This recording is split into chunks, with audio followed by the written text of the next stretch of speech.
Last week, I met with the director of a private equity house that just raised over £200 million for a new fund.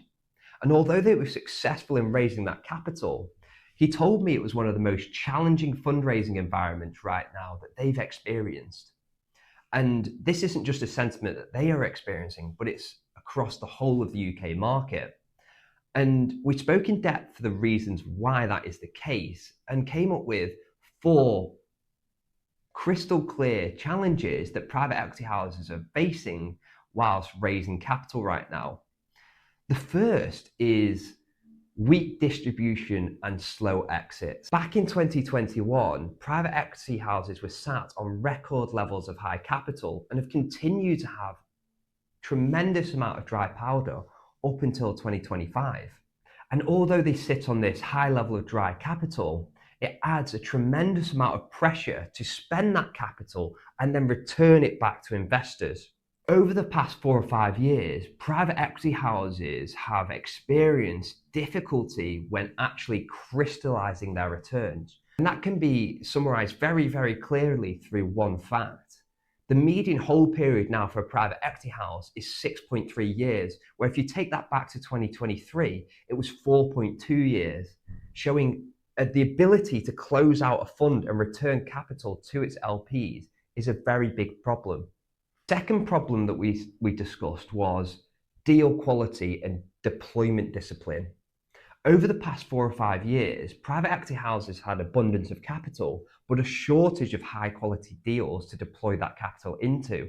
As a private equity director, the one thing that they cannot do is lose money. And you only lose money by deploying capital into bad deals. And therefore, the supply of good quality deals coming to the market has been subdued compared to the level of capital they've been able to spend. However, what private equity houses haven't, and I can't speak for the masses, but the majority of private equity houses have tried to stay as disciplined on deployment as possible, not caving into the pressure of deployment and sacrificing the quality of businesses they are purchasing. The third point is the rise of interest rates. And it's no surprise to anybody that interest rates have risen over the past 2 to 3 years. Capital has become more expensive, and therefore that is testing the model of private equity. Back in 2021, private equity houses could leverage a deal full of cheap debt and achieve returns from paying off that debt instead of having to push aggressively to grow the company. That model has been changed by the fact that interest rates have now doubled. Because debt is more expensive, the ability to use it as a tool to achieve returns has decreased massively. And therefore, private equity now needs to focus not only on leverage and deal structuring to make returns, but operational capability and growth. The final point I want to touch on is the boom of private credit. Private credit has 4 times the size of its market space since 2015. And if I was a limited partner in a pension fund and I am allocating capital maybe to the public markets, some to private equity, but there's a new boy in town called private credit. Private credit is increasing the size of capital allocation from those LPs, and therefore it is a competitor when fundraising for private equity. And so what all these 4 points mean is when the manager of a private equity house goes off and tries to raise capital, the LPs that they have trusted relationships for are speaking on all these 4 points as concerns of why not to spend more money with them. If I was in the LP shoes, what I would be saying to them is, well, I'm not going to give you any more money until you return the money I gave you 4 or 5 years ago. And that's a sensible argument to make.